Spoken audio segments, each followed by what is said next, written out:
ఓం నమో వెంకటేశాయ. తిరుమల తర్వాయి భాగమండి. అందరూ స్కిప్ చేయకుండా శ్రద్ధగా వినాలి. శక సంవత్సరం 1898లో శటకోపదాసర్ నరసింహరాయ ముదలయ్యార్ అని ఉదారుక్తుడైన భక్తుడు పనం అనే పేరుగల 5200 నాణాలను ఒక నిధిగా ఏర్పరిచి దేవాదాయ భూముల యొక్క నీటి వసతి సౌకర్యాన్ని వృద్ధి చేసి ఆ ఫలసహాయంతో శ్రీ వెంకటేశ్వర స్వామికి ఆ ప్రాంగణంలోనే వెలిసిన శ్రీ మధ్రమానుజుల విగ్రహానికి అధ్యయనోత్సవం వంటి పర్వదినాలలో భోగరాదులను జరిపించడానికి ఏర్పాట్లు చేశాడని టీటీ 200 నెంబర్ గల శాసనం ద్వారా తెలియచున్నది.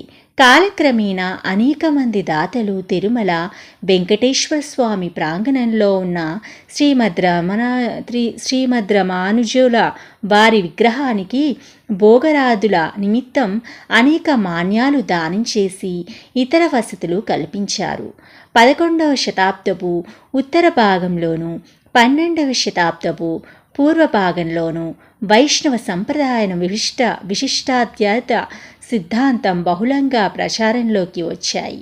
వీటి ప్రభావం తిరుమల ప్రాంతంలో కూడా ప్రస్ఫుటంగా గోచరమవుతుంది. విజయనగర సామ్రాజ్యాధిపతులలో అధిక సంఖ్యాకుల వైష్ణవ మతాన్ని ఆమోదించి అనుసరించారు. మాధవునిపైన సోదర మానవులపైన అపారమైన అనురాగాన్ని ప్రేమను పెంచడమే ఈ సిద్ధాంతానికి పునాదిరాయి. వీరి సిద్ధాంతం ప్రకారం ఇతరములైన దేవతల కంటే విష్ణువు గొప్పవాడు, ఆరాధ్యుడు. వైష్ణవం అనేది కేవలం బ్రాహ్మణులకు మాత్రమే పరిమితం కాదు. జాతి మత వివక్షతతో సంబంధం లేకుండా ప్రతి స్త్రీకి పురుషుడికి కూడా మతంలో స్థానం ఉంది. అంటే సర్వులు ఈ మతాన్ని అవలంబించి కైవల్య ప్రాప్తి పొందడానికి అర్హత ఉందని చెప్పిన అల్వారులను దైవ సములుగా పరిగణించి వారిని దేవోపచారాలతో పూజించి ఆరాధించడం మరొక విశిష్టతను మానుజుల వారి ప్రోత్సాహం వల్లని ఈ పద్ధతి ఆచరణలోకి వచ్చిందని తెలుస్తున్నది.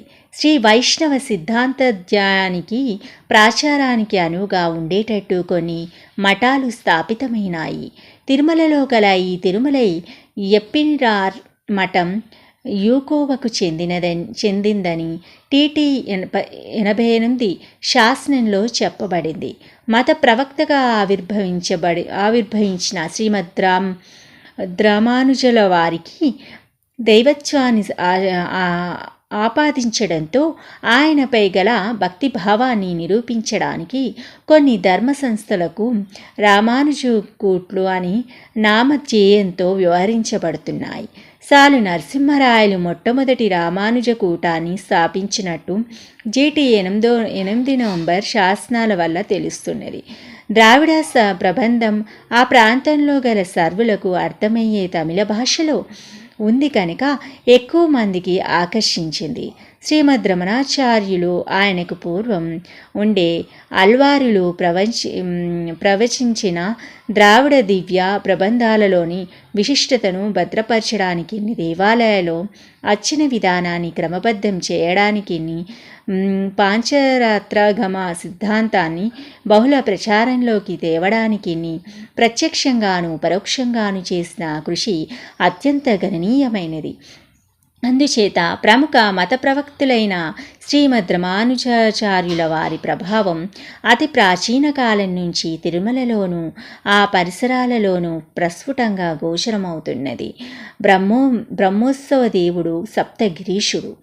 కలియుగంలో వెంకటాద్రిగా ప్రసిద్ధి చెందిన ఈ దివ్య పర్వతమును రత్నాచల, స్వర్ణాచలం, నారాయణాద్రి, వృషభాద్రి, గరుడాద్రి వంటి ఎన్నో పేర్లను ప్రాచీన వాజ్మయం పేర్కొంది. కలియుగ ఆరంభంలోనూ శ్రీ వెంకటేశ్వర నామంతో శ్రీ మహావిష్ణువు అర్చమూర్తిగా అవతరించాడని ఆగమోక్తి. ఆదికృత యుగంలో భాద్రపద మాసం ఏకాదశి సోమవారం నాడు వెంకటాద్రిపై శ్రీమన్నారాయణుడు తన లీలా స్వరూపాన్ని ఆవిర్భవింపచేశాడని భవిష్యోత్త పురాణం చెబుతుంది. ధర్మోద్ధరణకు వైకుంఠవాసిని ప్రార్థించడానికి దేవతలు ఋషులు ఈ పర్వతంపై వచ్చారని పురాణం చెబుతున్నాయి.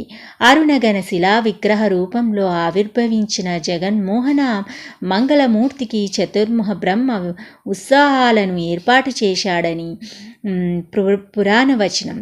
అందు బ్రహ్మోత్సవాల సరంభం ఎంత వర్ణించినా తక్కువే. పురాణాల ప్రకారం సకల దేవతలు శ్రీనివాసుని బ్రహ్మోత్సవాలను ప్రత్యక్షంగా తిలకరించడానికి తిరుమలగిరిలో వేంచేసి ఉంటారనేది ఐతిహ్యం. వేదం గరుడ స్వరూపం. వేదవేద్యుడు గరుడ వాహనుడు. భూమిని ధరించే అనంత శక్తి యోగిపరంగా కుండలిని పరమాత్మునిచే శక్తిమంతమై పనిచేస్తున్నదిగా. ఇది శేషవాహన పరమార్థం. సూర్య చంద్ర మండలాలలోనూ ప్రకాశం పరమాత్ముడే. ప్రత్యనువు పరమాత్ముని చేతని చైతన్యం పొందుతున్నది కనుక సర్వం విష్ణుమయం అని పరమ సత్యాన్ని చాటి చెప్పడానికే చతుర్ముఖ బ్రహ్మోత్సవాలు ఏర్పాటు చేశారు. ఈ బ్రహ్మోత్సవాలు భాద్రపద మాసం సారమాసం ప్రకారం కన్యామాసంలో బ్రహ్మ శ్రీ వెంకటేశ్వరునికి ప్రథమంగా బ్రహ్మోత్సవాలు నిర్వహించేటట్లు పురాణాలు ఆగమాలు వచిస్తున్నాయి. 10 రోజులు నిర్వహింపబడే బ్రహ్మోత్సవాలలో స్వామివారు శేష, హంస, సింహ, గరుడ, హనుమంత, గజ వంటి వివిధ ఊరేగుతో తన వైభవాన్ని కనుల పండుగగా ప్రత్యక్షంగా చేస్తాడు. ప్రకృతి పులకరించిపోతుంది. ఈ వాహనాలన్నీ శ్రీవారి దివ్యత్వాన్ని తెలియజేయడానికి ఏర్పాటైనవి. బ్రహ్మమంటే పెద్దది అని గొప్పది అని అర్థం. గొప్ప ఉత్సవం కనుక బ్రహ్మోత్సవం అని పిలువబడుతుంది.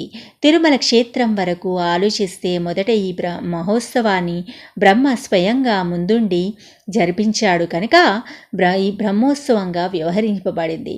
ఈ ఉత్సవం 9 రోజులు జరుగుతుంది. బ్రహ్మోత్సవం తొలి నుండి చివరి వరకు భక్తులకు బ్రహ్మానందదాయకాలు. ఈ బ్రహ్మోత్సవ రోజుల్లో తిరుమల శ్రీ వెంకటేశ్వరుడు శ్రీదేవి భూదేవులలో వైఖానస ఆగమ శాస్త్రానుసారం ఆయా వాహనాలపై అధిష్ఠించి ఊరేగుతూ భక్తులను దర్శనమిస్తాడు. ఈ ఉత్సవం వార్షికోత్సవం. దీనిని సాలకట్ల ఉత్సవంగా వ్యవహరిస్తారు. సాల్ అనేది హిందీ పదం. దీనికి సంవత్సరం అని అర్థం. కట్టడ అంటే నియమం. ఇది తెలుగు పదం. క్రీస్తు శకపు 1843లో ఆలయ నిర్వహణ బాధ్యతలు మహంతులకు అప్పగింపబడింది. వాళ్ళు నిర్వహణ సౌలభ్యం కోసం వాళ్ళ మరాఠీ భాషలో సాలకట్ల పేష్కారు, పారుపత్యందార్ వంటి కొన్ని పదాలు ప్రవేశపెట్టారు. సాలకట్ల బ్రహ్మోత్సవాలు ప్రతి సంవత్సరం కన్యామాసం ఆశ్వయుజ శ్రవణ నక్షత్రంలో ముగిసే విధంగా 9 రోజులు నిర్వహించటంలో నేటికి ఆనవాయితీగా వస్తుంది. ఈ 9 రోజులు మలయప్ప స్వామిగా పిలువబడే ఉత్సాహమూర్తులు రోజుకో రూపంలో భక్తులకు సాక్షాత్కరిస్తూ అనేక సందేశాల్ని ఇస్తూ తన కరుణారస దక్కులతో ఆనంద పరవశుల్ని చేస్తాడు. సృష్టి స్థితి ప్రళయాతులు చిదచిత్తులు తన అధీనంలో ఉంచుకున్న భగవంతుడు అందరికీ అందుబాటులో ఉండి సేవలందించుకుంటున్నాడు. క్రీస్తు శకం 2015వ సంవత్సరంలో బ్రహ్మోత్సవ సమయంలో ఉత్తర్వల ఊరేగింపులో అత్యంత విశిష్టమైన గరుడ సేవలో ఓ వింత సంఘటన జరిగింది. దేవాలయ ప్రధాన అర్చకుడు గరుడ వాహన ప్రారంభంలో తన సెల్ ఫోన్ ద్వారా తీసిన ఫోటోలో గరుడిపై కొలువుతీరిన శ్రీ మలయప్ప స్థానంలో శ్రీవారిని మరుగుపరుస్తూ మహోత్తరమైన కాంతిపుంజం ఒకటి కనిపించింది. దీన్ని అర్థమును అన్వేషించడం అటుంచితే ఈ సంఘటన శ్రీవారి మహిమకు తార్కాణము అని భావించారు. తిరుమల దేవాలయంలోని క్రీస్తు శకపు 830 సంవత్సరం సంబంధించిన తొలి శాసనంలో తిరుచానూరుడు గూర్చి తెలుపబడింది. పూర్వం తిరుచానూరులో ఒక దేవాలయం ఉండేదని, అందు వెంకటేశ్వర స్వామికి నిత్యపూజ నిధులు జరిగేవని పేర్కొనబడింది. ఈ తిరువిలన్ కోయిల్లో ఉత్సవమూర్తి మాత్రం ఉండేది. ఆ మూర్తి తిరుమల శ్రీ వెంకటేశ్వరునికి ప్రతీతిగా ఉండేదట. ఈ తిరువిలన్ కోయిల్ పల్లవుల, చోళుల, బాణరాజుల సేవలను పొందింది.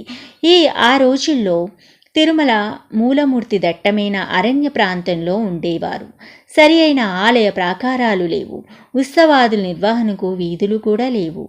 యాత్రికులకు సురక్షిత వసతి సౌకర్యాలు లేదు. స్థానికులు లేరు. క్రూర మృగాలు, విష సర్పాలు సంచరించే అట్టి పరిస్థితిలో నాటి రాజుల ఆదరణలో తిరుచారునూరులో తిరువిలన్ కోయిల్ ఆవశ్యకత ఏర్పడినట్లు భావించబడుతున్నది. తిరుమల ఒలుగు అని బ్రహ్మోత్సవాన్ని ప్రారంభించి మిగిలిన ఉత్సవాలు, ఊరేగింపులు తిరుచనారులో నిర్వహించి చివరి రోజు ధ్వజారోహణం తిరుమలలో జరిపేవారట. అంటే ఆరోహణలు మాత్రమే తిరుమల ఆలయంలో నిర్వహింపబడేవి.